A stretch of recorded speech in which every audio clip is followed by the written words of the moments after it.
La guérison. La guérison est le but de toutes les personnes en souffrance, en maladie. C'est une évidence. Mais qui guérit? Qui va apporter la guérison? Qui va apporter la guérison?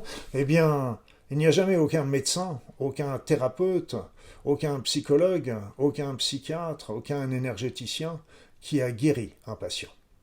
Qui guérit? C'est le patient lui-même. Les médecins, les thérapeutes, les guérisseurs vont apporter des outils pour aider le patient sur son chemin de guérison. Ils font une aide importante, nous sommes d'accord, et il ne faut pas les oublier et il faut les utiliser, c'est très important. Mais qui est-ce qui va guérir? C'est le patient. Le patient lui-même, pourquoi? Parce que la guérison ne va pas venir toute seule, en ce sens que le patient a besoin de comprendre déjà sa maladie. Et à partir de là, il a besoin de changer des choses dans sa vie, changer des choses peut-être déjà dans son mode de vie. Quand il s'agit de douleurs, d'arthrose, etc., peut-être qu'il faut qu'il change ses activités physiques, non pas les arrêter, mais les modifier pour moins faire souffrir certaines articulations de son corps. Il y a peut-être à changer aussi son alimentation, faire attention à avoir un mode de vie plus simple, plus ralenti, plus tranquille, etc.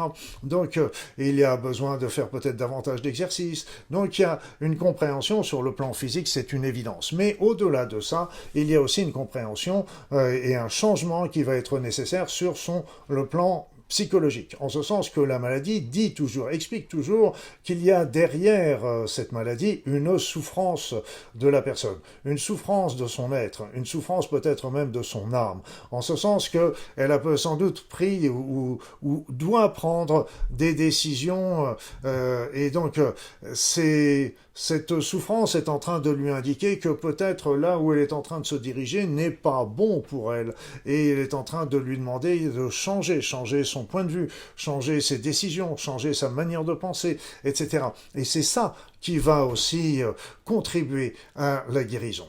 Enfin, la guérison arrive aussi si on y croit. L'important, c'est d'y croire. Et ça, c'est aussi très, très, très important de ne pas s'en remettre uniquement au médecin ou au thérapeute, de changer son mode de vie, son mode de pensée, c'est très bien, c'est très important, c'est ce que demande la maladie, mais aussi de croire que nous allons pouvoir changer, évoluer et guérir. Et la croyance en sa guérison est extrêmement importante. Alors, si vous êtes malade et que vous m'écoutez, ne soyez pas déprimé parce que vous ne croyez pas encore complètement à votre guérison. Cela, vous savez, en tant qu'ancien médecin, je sais très bien que pour un patient, il y a des hauts et des bas.